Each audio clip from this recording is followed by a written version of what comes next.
Film fans of YouTube, hello and welcome back to the channel. I am Josh, the Movie Apprentice, finally doing a movie review. And of course, I am looking at Dune Part 2, directed by Denis Villeneuve and starring Timothy Chalamet, Zendaya, Javier Bardem, Rebecca Ferguson, as well as several other amazing actors. Dune Part 2 follows the continuing story of Paul Atreides as he goes from the last surviving male member of House Atreides, desperate for revenge, and his ascension to taking the role of the messiah of the Fremen people on the planet Dune and becoming a ruthless dictator. Dune Part 2, everyone has been gassing this movie up big time. I don't think I have seen such a unanimous praise for a film in quite some time. Probably the last time this happened was maybe Across the Spider-Verse, but even then, people were complaining the fact that it had a cliffhanger ending. Dune Part 2, for me, I'm going to just bluntly say that Denis Villeneuve has done a perfect storm of cinema. He has done a movie that it feels like has spoken to every kind of film fan. Do you want a big, dumb action movie that makes you go, F yeah? Yes, you get some sandworm riding, you get battle sequences, you get all that, you get Colosseum fight, the intellectuals that like themes and stuff, get a massive theme of faith and the dangers of manipulation by faith. When it comes to just performances all across the board, we have incredible performances. Rebecca Ferguson, Timothy Chalamet, Austin Butler, they are all fantastic in this movie. Dune Part 2 is a spectacle like no other that needs to be watched on the big screen. Obviously, the big story of this is how do we depict our protagonist that we are naturally going to want to root for, but establish that he is definitely becoming a monster. Well, up steps Zendaya because she honestly is the emotional crux of this film. She goes from doubting this new individual to falling in love with this individual. From the get-go, she has always been about her people and will fight alongside them, but has never drank the Kool-Aid of the prophecy. On the flip side, you have Javier Bardem's character that has fully drank the Kool-Aid, giving us some amazing hype man moments. One is straight out of Monty Python. It is almost word for word, though not quite, but the context is there of you have Paul saying, I am not the Messiah to this individual, and Javier Bardem's character is insisting that he is, and he doesn't care if he believes it or not, because he believes it. I love the theme of faith when it comes to this movie, because it really establishes how manipulation can affect history as time goes on. That has been a reflective part of history throughout time. The way it is implemented here is really well done. Is it heavy-handed? Only a couple of times, but even then, it is barely more than a hint. The film spells it out for us, but not in a way that is condescending. The themes of the faith, seeing Paul steadfast, just wanting to fight alongside the Fremen, freeing them, and just getting revenge for his family. It's a great story, and seeing him transition slowly from that true to himself character to choosing to become that messiah that the Fremen so desperately want, it's a great narrative story, and it is pulled off very well. Genuinely, I would happily sit and watch part 1 and part 2 back to back. Give me a 15-minute interval in between the two movies, and that is my day sorted. I would happily watch this. Don't think of Dune Part 1, Dune Part 2 as two halves, but rather one continuous story with a little pause in between. I absolutely adore this movie. Did I think it was this masterpiece everyone has been saying? No, because I do think there are some problems occasionally with pacing,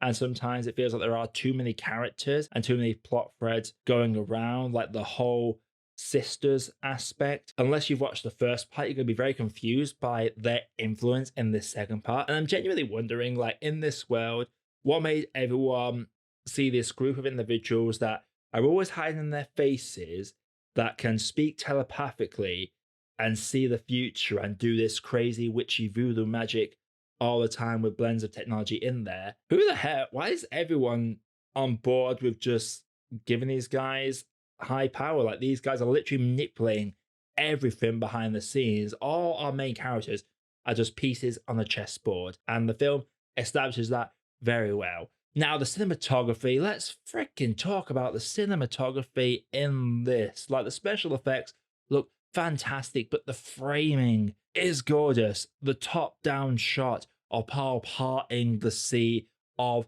thousands of followers. The Colosseum fight where everyone is painted in grays and white. This whole sequence is black and white, but it's not desaturated. It's just everyone in there is painted in these dark colors, and the whole aesthetic is that color. So while the film cuts away from the very saturated world of Dune to this completely desaturated element, it just sticks out like a sore thumb. Even some of the earlier sequences, these soldiers from the Harkonnens going up a mountain with anti-gravity in a perfect line and landing flawlessly. It's honestly one of the most visually pleasing films anyone is ever like to see. Genuinely, when you go to Denis Villeneuve sci-fi movies, you're expecting gorgeous cinematography. Arrival, Blade Runner 2049, and now Dune Part 1 and 2.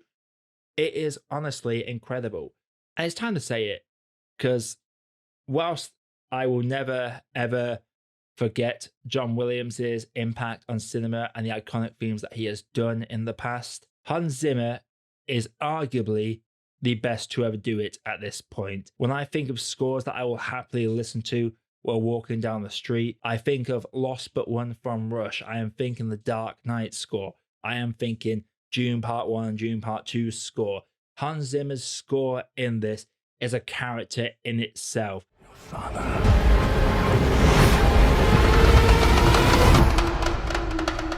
was a weak man. Look who's back from the dead. Now do what must be done.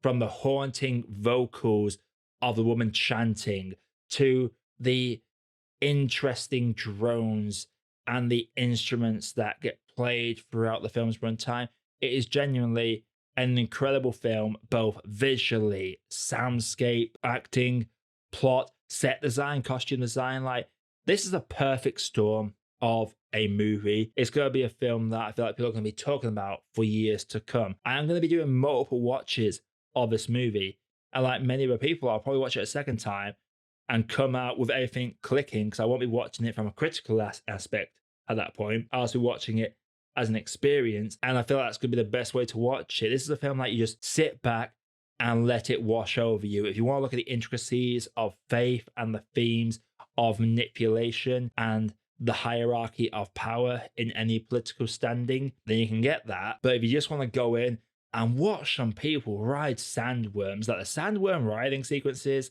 are absolutely incredible. If you want to just go in and watch that, see some people get stabbed, watch some battle sequences, you're going to get that as well. This film packs so much into its runtime, and I'm coming as a guy that's not even read the book. And I need to read this book, man, because all the information that is given to you in Part 1 and Part 2 smashed together, I still feel there's stuff that hasn't been fleshed out. Like, there's a couple of characters that are in this that I briefly see, but I don't ever feel like they are fully fleshed out as characters and just play a small role in the grand scheme. But the film makes sure that when it comes to the big players that are going to directly influence everything within the context of the movie itself, they get all the spotlight they need. And it is absolutely incredible. Before I get into my grade, if you like what you're seeing on the channel so far, click the like button and subscribe for more video reviews like this coming all the time. And without further ado, let's grade Dune Part 2. So Dune Part 2 is a spectacle. It is the definition of a cinema epic. It is a showcase of the art of cinema, and basically it incorporates everything any particular film fan can want. The only thing I think it might be missing is a bit of comedy, but that is it. Everything else, from horror sequences to intense villains to deep themes to epic battle sequences, and just a big spectacle with a gorgeous score and brilliant cinematography. You get everything you could possibly want from a movie in this. Outside of a couple of pacing issues and the underutilization of some characters, like I will say, I feel like Dave Bautista is underutilized in this a little bit. Like, his character doesn't feel like he ever really has much of an impact on the story. Whilst I get that might be the point, I kind of expected a bit more from him in this.